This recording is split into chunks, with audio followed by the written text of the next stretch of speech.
নমস্কার, আমি কৃষ্ণপদ অধিকারী।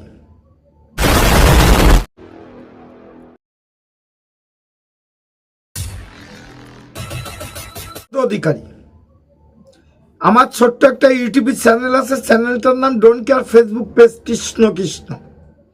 আজকে আপনাদের সামনে আমি যে গুরুত্বপূর্ণ একটা তথ্য নিয়ে এসেছি, সবাই কাছে অনুরোধ, বিশেষ করে আমার সনাতন ভাইদের পরে অনুরোধ, আমার ভিডিওটা সমস্ত সনাতন ভাইদের কাছে এবং সনাতন মাদের কাছে, সনাতন বোনেদের কাছে যেন এই ভিডিওটা পৌঁছে যায় এবং পৃথিবীতে যত সনাতন ভাইরা আছে সবাই এই ভিডিওটা যেন পৌঁছে দেন।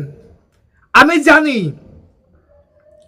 যে হয়তোবা এই বাংলাভাষী পৃথিবীর মধ্যে হয়তোবা 10 থেকে 12 কি 15 লাখ আছে, কিন্তু সে জায়গা দাঁড়িয়ে আমারও একটা প্রশ্ন যে আমরা পৃথিবীতে যেখানে যা আছি বাংলাভাষী সবার কাছে বলছি, অনুরোধ করছি, এই 14-15 লাখ লোক যারা আছে কি 15 কোটির যারা আছে সবার কাছে এই ভিডিওটা পৌঁছে যাওয়া উচিত মনে করছি।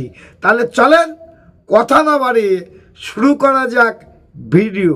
করতে না পারেন গ্রেফতার করে, তাহলে আগামী রবিবারেই আমরা কঠিন কর্মসূচি দেব এবং সেই কর্মসূচি হবে সারা বাংলাদেশের আইনজীবীরা যদি কালো কোট করে মাঠে নামে, ইসকন মেসকন আর হইল ওই পোংরা পুঙ্গি। বাহ বাহ, তালিয়া তালিয়া তালিয়া। তোরা নাকি আইনজীবী, তোদের আইনজীবী ভাবতে আমার কষ্ট হচ্ছে। 1 নম্বর জিয়াদি তোরা সমস্ত বাংলাদেশে সব আইনজীবীদের নামবে পথে, সেটা ভুল করছিস। কারণ তোদের মতো জিয়াদি যদি কেউ থাকে তারাই নামবে। ইস্কনে যে ঠাকুরকে, আমাদের মহাপ্রভুকে যারা গ্রেপ্তার করেছে, হত্যার মানে ষড়যন্ত্র করেছে, যারা অ্যারেস্ট হয়েছে, একটা সনাতনীকে দেখাতে পারবি না। তাহলে কারা মেরেছে সেটা বিগত দিনে আর একটা প্রমাণ দিয়ে দিচ্ছি। কুরআন শরীফ ঠাকুরের পায়ে রাখা নিয়ে যেটা ঘটেছিল, যে অ্যারেস্ট হয়েছিল সেও মুসলমান ছিল, সেই মুসলমান।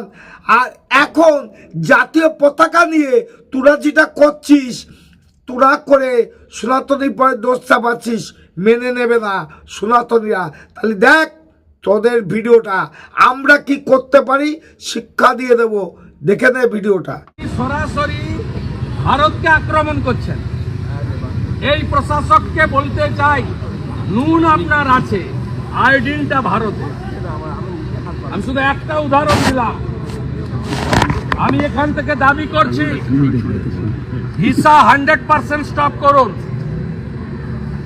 আমরা প্রয়োজন হলে একদিন অপেক্ষা করে ভিসা দপ্তরে যাব, এখানে ভিসা সেন্টারে। স্টপ, ভিসা দেওয়া বন্ধ করুন completely. Export import permit issue করা বন্ধ করুন। বাকিটা আমরা বর্ডারে করব সোমবার থেকে। বলে দিলাম, চিন্ময় কৃষ্ণ প্রভুকে নিঃশর্ত মুক্তি, হিন্দুদের উপর আক্রমণ, মন্দির ভাঙা বন্ধ করুন। আর এই ধরনের এই নাবালকদের, যাদের আপনারা ওখানে তত্ত্বাবধায়ক সরকারে বসিয়েছেন, এই নাবালক যারা মন্ত্রীর পদমর্যাদায়, তাদের এই ধরনের ভারত বিরোধী কথা বলা বন্ধ করুন।